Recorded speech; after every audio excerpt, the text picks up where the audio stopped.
여러분 안녕하세요. 네, 지난주까지 2018년 개정법 특강 자료 특강 시간이죠.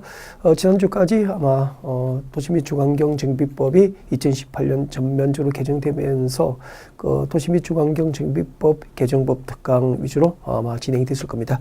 자, 이번 시간부터 이제 국토계획법하고 또 일부 또 주택법 이런 개정된 부분을 여러분에게 강의할 수 있도록 그렇게 준비를 하겠습니다. 여러분 국토의 계획 및 이용에 관한 법률상 이제 개정 자료를 여러분 보시면 될 것 같고요. 도시공간관리계획 입안 제한 제도가 있죠. 그 도시공간관리계획 입안 제한을 할 때 그 제한 대상에서 산업유통개발진흥지구 지정을 이제 주민들이 제한할 수 있도록 제한 제도에 추가가 됐고요. 그때 이제 산업유통개발진흥지구가 그 도시공간관리계획 입안 제한을 위한 또 일정한 지역 주민들의 동의 요건이 필요합니다. 그래서 산업유통개발진흥지구 지정을 위한 동의 요건이라든지 또 그 산업유통개발진흥지구가 지정될 수 있는 그 대상지역이 갖춰야 될 요건 등에 대한 시행령이 새롭게 나옴으로써 2018년도 여러분은 이 개정법 위주로 수업을 좀 준비하셔야 될 것 같습니다. 자, 부분적으로 콕 찍어서 말씀을 드리면 조금 힘드니까 자, 우리 범위를 조금 넓혀서 전체를 보면서 부분적으로 개정된 부분을 볼 수도 그렇게 준비를 하겠습니다. 여러분, 자, 봐주실까요? 자, 도시공간관리계획 입안권자, 도시공간관리계획 입안권자는 자, 보겠습니다. 도시공관리계획은 누가 입안하게 될까요? 라고 하는 거죠. 도시공관리계획은 그 하나의 그 자치단체 단위로 서울특별지구부터 시작해서 특별시, 광역시, 특별자치시, 특별자치도, 그리고 시 또는 군 이렇게 특별지구부터 시작해서 군 단위까지 모든 지방자치단체단 각각의 그 지방자치단체 단위로 이제 도시공관리계획이 정책으로 입안되지 않습니까? 네.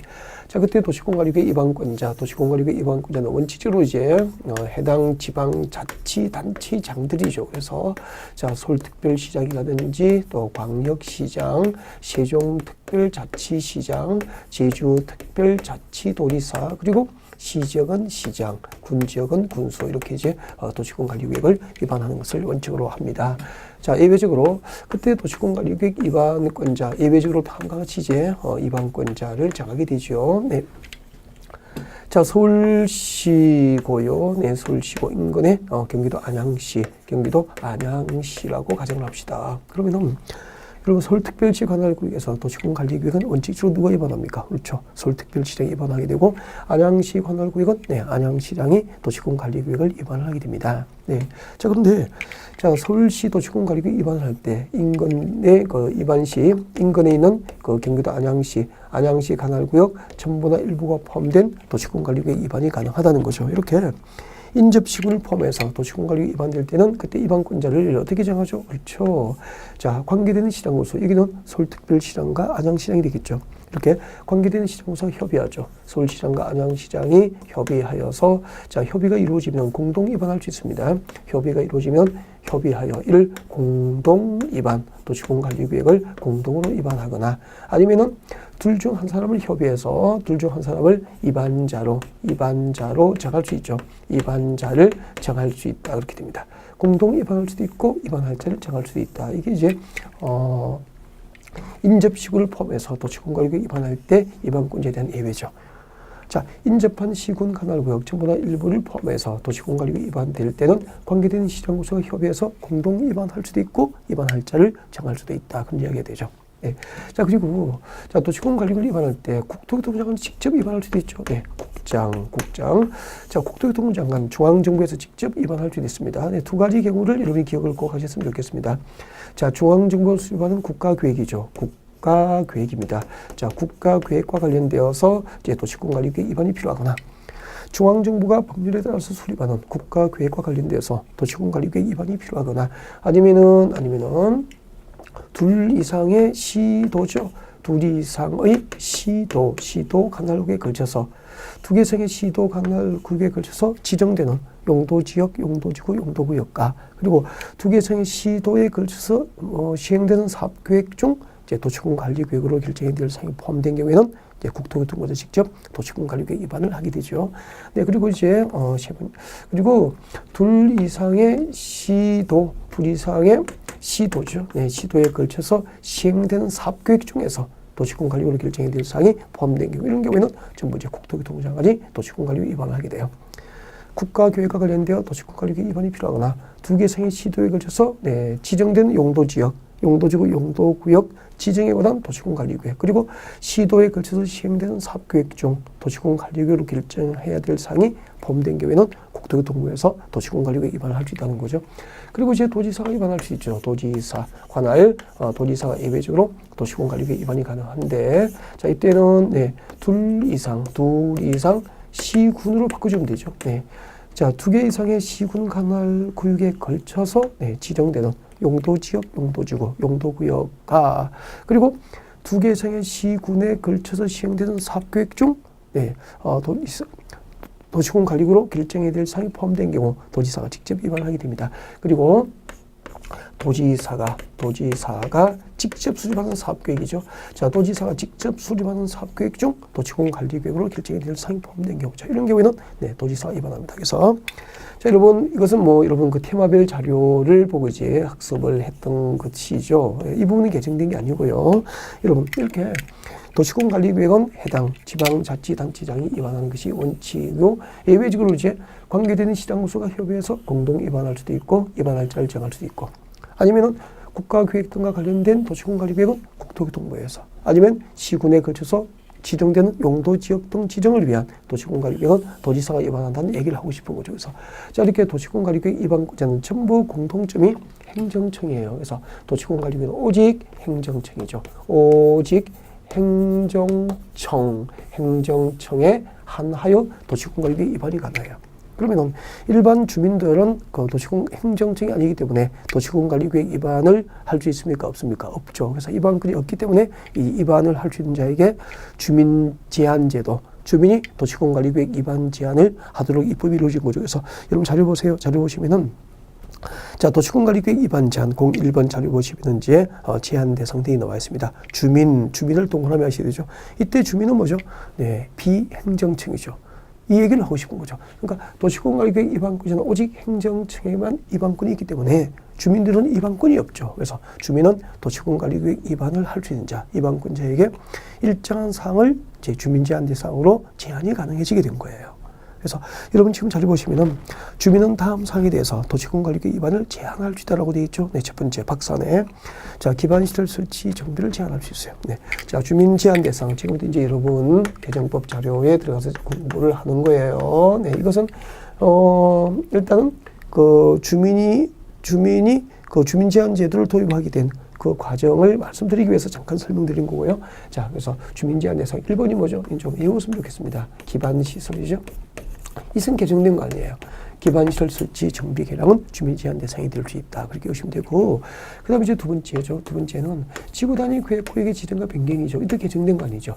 지구 단위 계획구역의 지정과 변경도 주민 제한 대상이 될 수 있죠. 네. 그리고 산업유통개발지구, 이게 이제 신설된 거예요. 산업유통개발진흥지구. 산업유통개발진흥지구죠.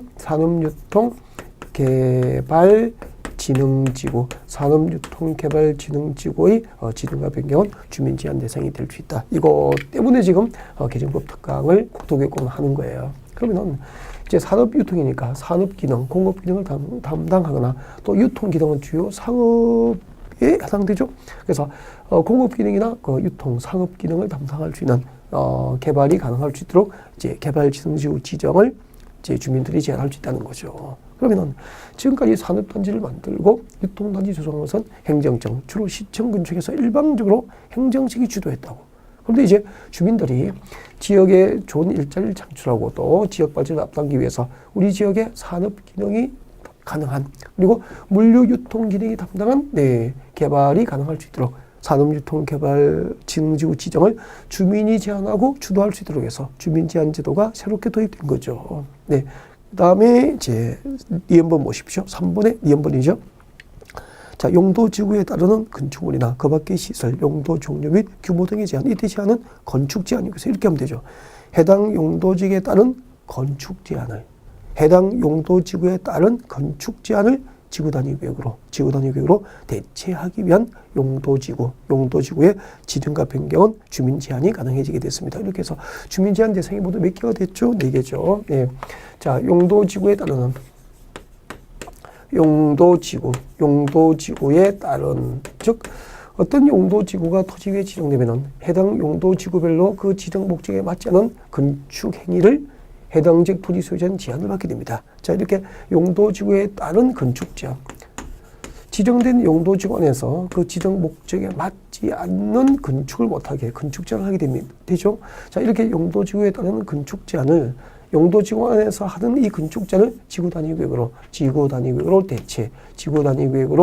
대체하기 위한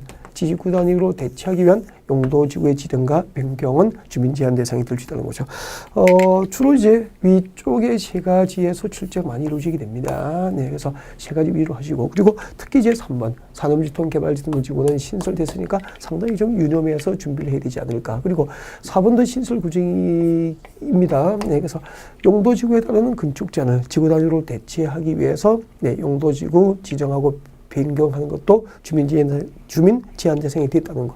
자, 이 두 가지의 중점을 둬서 학습했으면 좋겠고, 그 중에서 이제 특히 이제 산업개발진흥지구예요. 네. 자, 그리고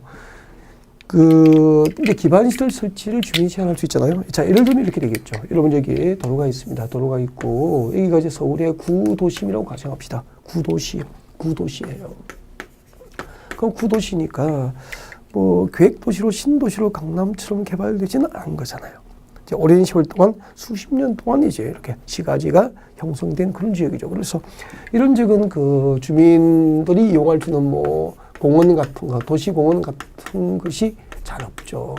그럼 요즘에는 이제 삶의 수준이 질이 이렇게 높아지고 소득 수준이 높아지면서 여가 휴식을 위한 도시공원 같은 것이 이제 주민들에게 많이 필요해졌죠. 그래서 자, 주민들이 우리 동네에도 네, 이렇게 여가 휴식을 즐길 수 있는 도시공원을 만들어 달라, 이렇게 제안할 수 있다는 거죠. 공원 설치, 이 공원은 뭐죠? 기반 시설이잖아.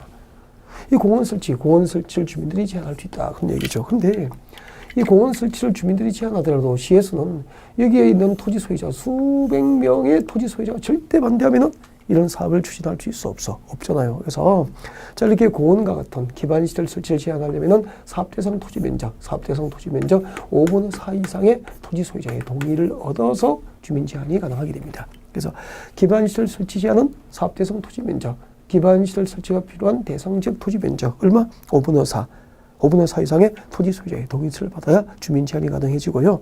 그 다음에 지구 단위 구역구역 지정 변경하고, 그리고 산업유통개발진흥지구 지정을 제한하기 위해서는 제한 대상 지역의 토지 면적 얼마죠? 3분의 2 이상.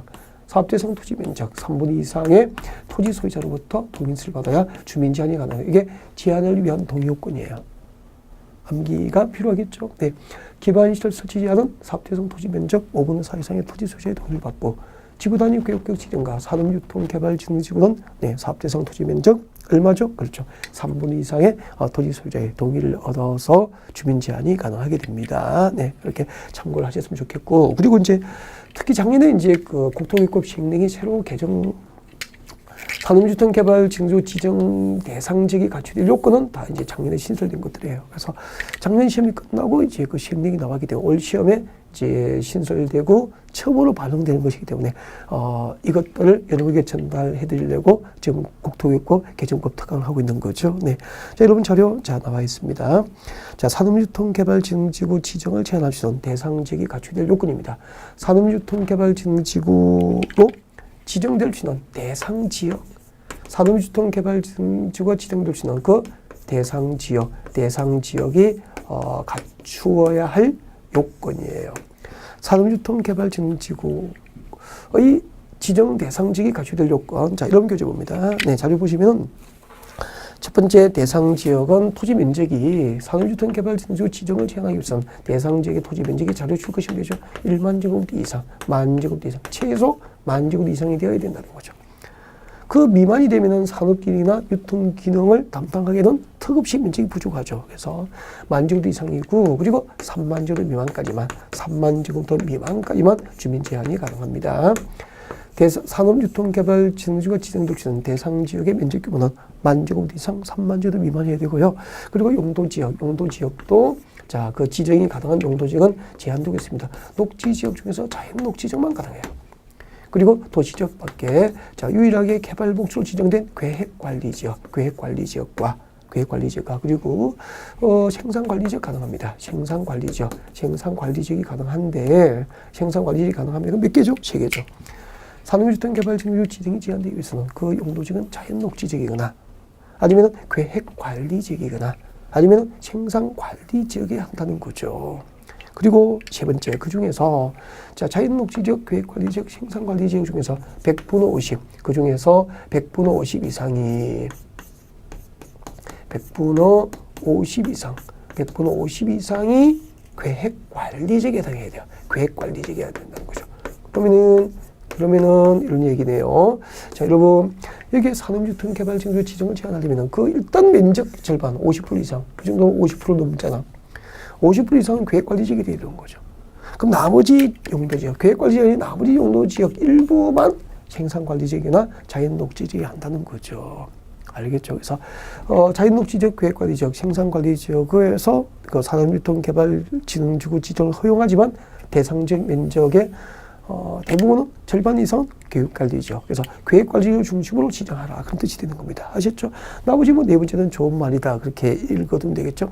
대상 지역의 토지의 특성이 과도한 개발행위 방지를 위해서 국토교통부 장관이 고시한 기준에 당연히 적합해야 되겠죠. 뭐 이런 것들. 자, 이렇게 도시개발구역 도시군관리계획 위반 이것들을 이제 위반권을 가진 자에게 주민들이 제한할 거 아니에요. 그럼 주민이 제한하면은 위반권을 가진 서울시청에서는 혹은 뭐 부산, 대전광역시청에서는 그 반영 여부를 주민에게 통보해줘야 되죠. 여러분 자료 보시면 되죠. 자, 처리 결과의 통보 등 나와 있습니다. 자, 도시군관리계획 위반을 제한받은 국토교통부 장관 시도지사 시장으로서는 그 제한일로부터 며칠이죠? 45일 내에 반영 여부를 제한자에게 통보합니다.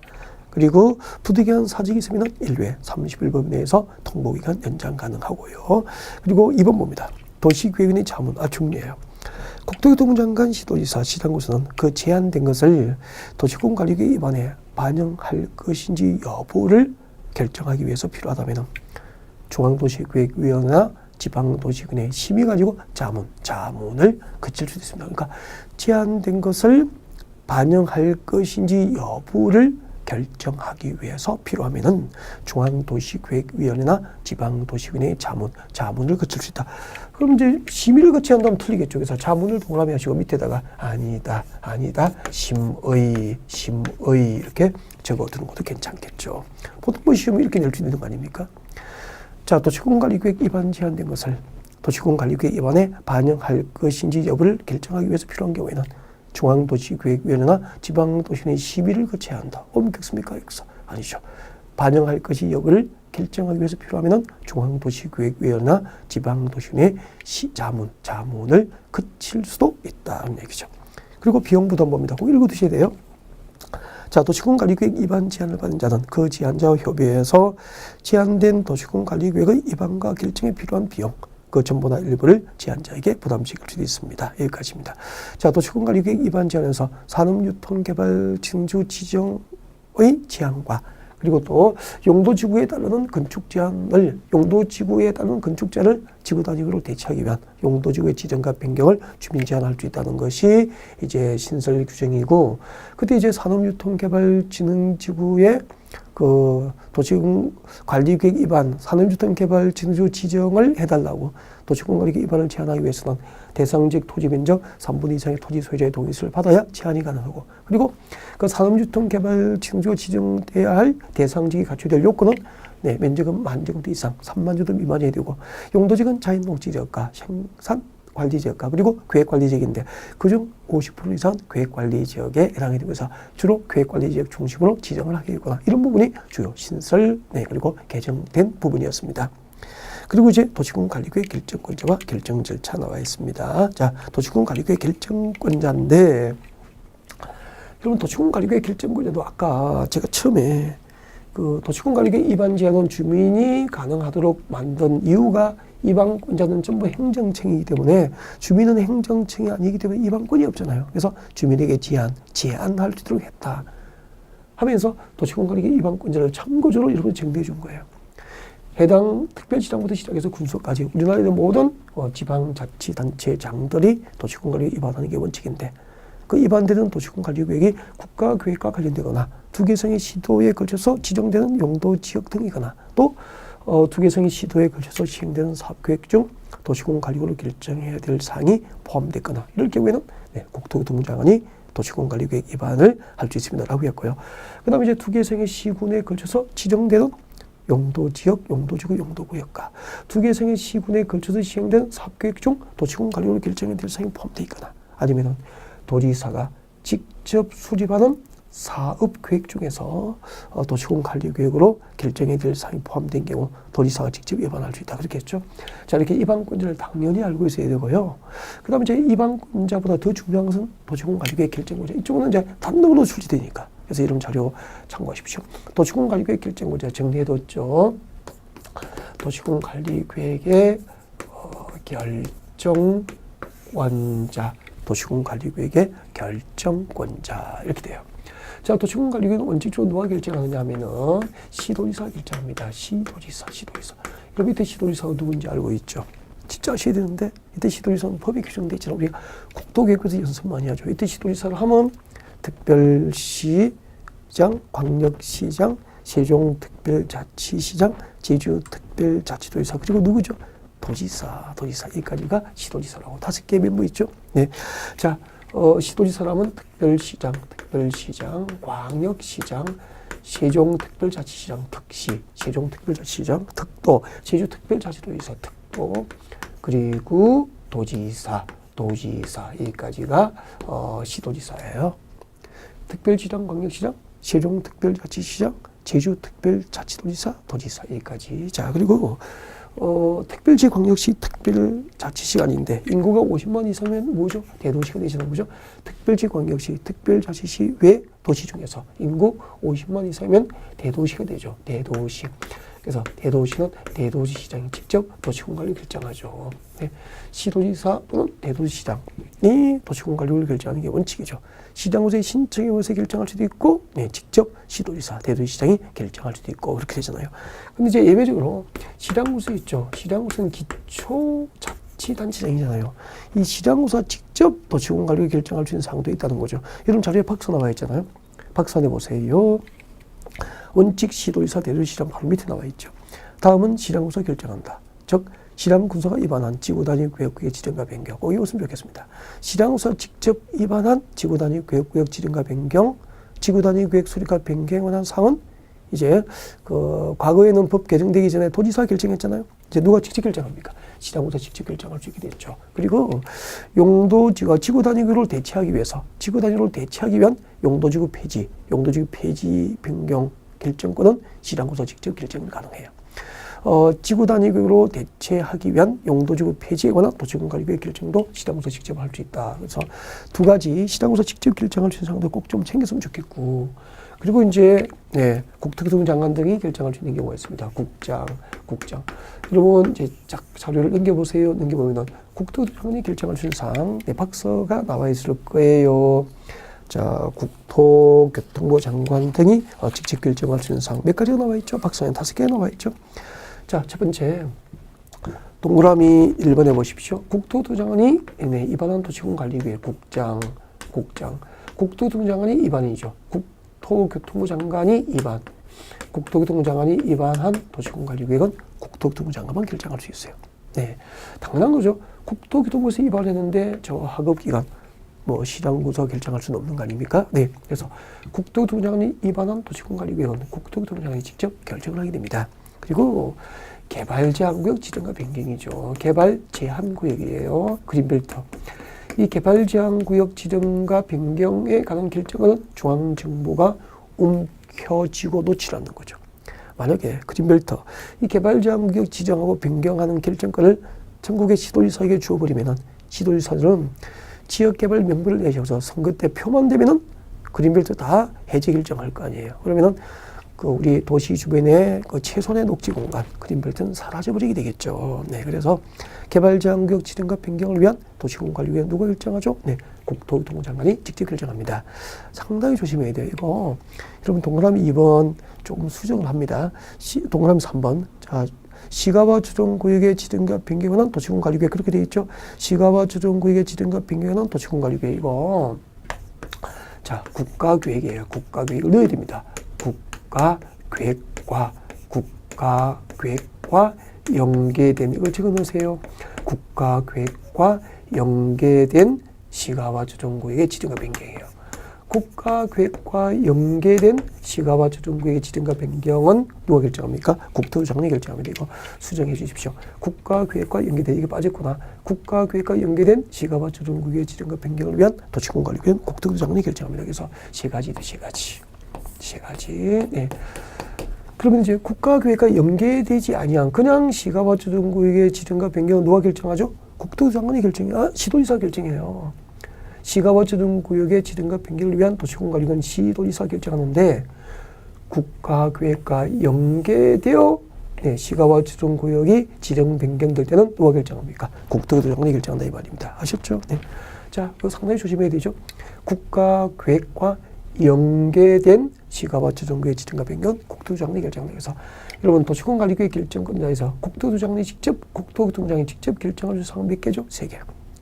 국토부 장관이 위반한 도시공관리구역, 그리고 개발제한구역 지정과 변경을 위한 도시공관리구역, 그리고 국가계획과 연계된 시가와 주정구역의 지정과 변경은 국토부 장관이 직접 결정할 수 있다. 그렇게 하면 되고요. 그 다음에 이제 네 번째 수산자원 보호구역이에요.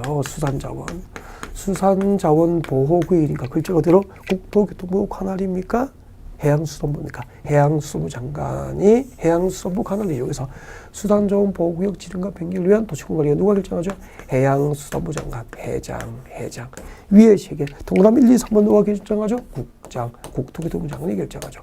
그리고 수산자원 보호구역 지정과 변경은 회장. 그리고 그 다음이 개정된 거예요. 자, 여러분 5번 보십시오. 5번. 입지 중요합니다. 입지, 규제, 취소. 이것 때문에 지금 개정법 특강하는 거예요. 결정권자는. 이분이 개정된 거로. 입지, 규제, 취소구역 지정과 변경은 2017년도까지 누가 결정했습니까? 여러분 그 테마별 강의할 때는 국토부 장관이 결정했죠. 이 법 부칙 조항에 근거해서 2018년도부터 네, 입지, 규제, 취소구역 지정권자는 국토부 장관에서 시도지사로 바뀝니다. 시도지사 그리고 대도시는 대도시시당으로 네, 변경이 됐습니다. 꼭 이것 때문에 특강한 거예요. 입지, 규제, 취소구역의 지정과 변경을 위한 도시공관리구역은 국토부 장관에서 네, 시도지사 결정, 시도지사가 입지, 규제, 취소구역 지정과 변경을 위한 도시공관리구역 결정을 하게 된 겁니다. 아셨죠? 네. 자, 그리고 이제 여기까지가 이제 국토교획법상 주요 개정법인데, 조금 남아 있습니다. 남아 있는 건 용도지구죠. 용도지구 편이 또 2018년도에 대폭 개정이 됐잖아요. 자, 이 부분은 다음 시간에 계속 연결해서 진행할 수도 그렇게 준비하겠습니다. 네.